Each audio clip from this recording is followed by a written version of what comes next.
Welcome to Live and Grow. I'm Forage, and today I'm on the south coast of England with my family, building sandcastles and digging massive holes. But I could not pass up the opportunity to share with you some of the foraging finds we've come across today.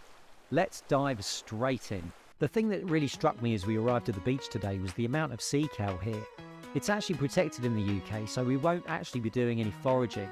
But this shingle beach is the ideal habitat for it. It's actually pretty rare, but when you do find it, you usually find a lot of it. As you see here, the leaves are pretty dark green and large and curly. The shoots generally have a bit of a purple tinge to them, as you see here. Many of these plants have flowered already. They throw up these dense clusters of little white flowers. Some of them have already turned into the seed pods. The seed pods, as you see here, are little round balls. I actually really enjoy eating sea kale.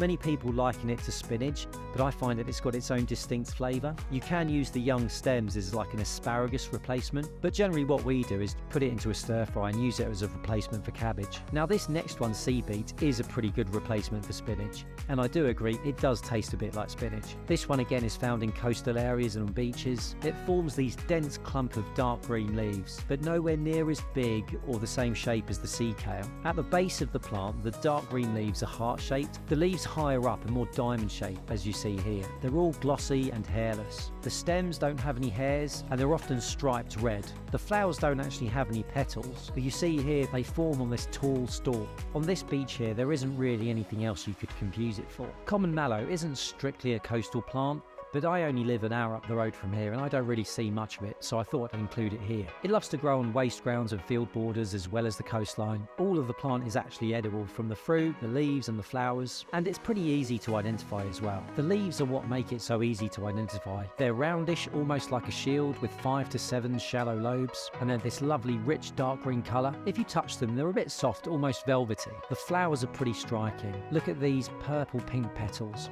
There are usually 5 of them, and if you look closely you'll notice the darker purple veins running through. They add a real dash of colour to the coastline in the summer months. Taking a walk down to the water to see if there's anything we can find down here. Over here we've got spiral rack. You'd be forgiven for thinking this was a seaweed, but it's actually a type of algae. You can find it between the high and the low tide marks on the beach. It's actually really common here in the UK as well. You often find it clinging to rocks or groins like you see here. The main stalk is relatively flat and it has this spine running down the middle.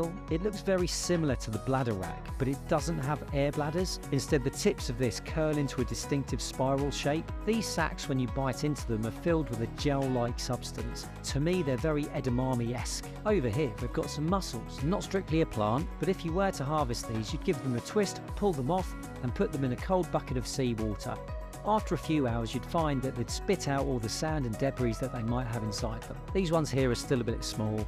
You'd want them to grow a bit before actually harvesting them. Now you'll notice here you've also got some sea snails. Now these aren't something that I forage myself, but it's worth noting that all sea snails in the UK are actually edible, so if they tickle your fancy you could give them a go. If you enjoyed this video, please do give it a thumbs up and click here for some herbal tea ideas in the springtime. Cheers.